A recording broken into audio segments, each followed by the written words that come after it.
வணக்கம். லோக்சபா தேர்தல் தேதி அறிவிக்கப்பட்டுள்ளது. வரும் ஏப்ரல் 19ஆம் தேதி தமிழகத்தில் ஒரே கட்டமாக தேர்தல் நடைபெற உள்ளது. தேர்தலுக்கு இன்னும் ஒரு மாதம் கூட இல்லை என்பதால் அரசியல் களம் அனல் பறக்க ஆரம்பித்து விட்டது. தமிழகத்தில் ஆளும் திமுக கூட்டணியில் தொகுதி பங்கீடு கிட்டத்தட்ட இறுதி செய்யப்பட்டுள்ளது. இந்த நிலையில் திமுகவின் வேட்பாளர் பட்டியல் நாளை வெளியாகும் என எதிர்பார்க்கப்படுகிறது.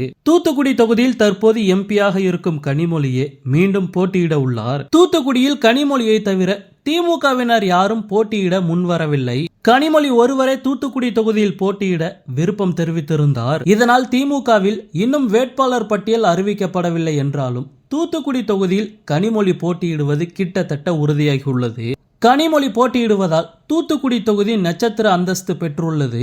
எனவே தூத்துக்குடியில் கனிமொழியை வீழ்த்த வலுவான வேட்பாளரை நிறுத்த எதிர்க்கட்சிகள் வியூகம் வகுத்து வருகிறது. அந்த வகையில் கனிமொழிக்கு எதிராக ராதிகா சரத்குமாரை நிறுத்த பாஜக ஆலோசித்து வருவதாக கூறப்படுகிறது. அண்மையில் சமத்துவ மக்கள் கட்சியை பாஜகவில் சரத்குமார் இணைத்தார். இந்த நிலையில் ராதிகா பிரபலமான நடிகை என்பதால் பெண் வாக்காளர்களை கவரும் விதமாக அவரை நிறுத்துவது சரியாக இருக்கும் என்று பாஜக எண்ணுகிறதாம். இதனால் தூத்துக்குடியில் கனிமொழியை எதிர்த்து ராதிகா நிறுத்தப்படலாம் என்று சொல்லப்படுகிறது. தமிழிசை சவுந்தரராஜன் கடந்த முறை கனிமொழியை எதிர்த்து போட்டியிட்டு தோல்வி அடைந்ததால் இந்த முறை மக்களுக்கு அறிமுகமான நடிகை ராதிகாவை களமிறக்க பாஜக முடிவெடுத்திருப்பதாக தகவல் வெளியாகியுள்ளது.